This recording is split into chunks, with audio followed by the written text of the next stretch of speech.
Hallo, jeg er Gambler, og jeg vil gerne læse en lille historie for jer. Det var noget, der skete for nogle få dage siden. I min dagbog står det. Da jeg vågnede her til morges med Claude Martin ved min side. Claude Martin. Huskede jeg pludselig alt, der var sket. Og sikke en nat, vi har haft. Jeg har det stadig lidt ondt, men det kommer ikke bag på mig efter den omgang.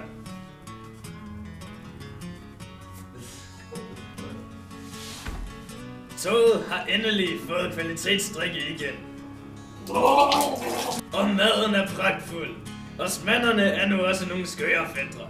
Deres bordskikke er nogle af de mest fascinerende, jeg har set. Denne togtur er alle pengene værd nu.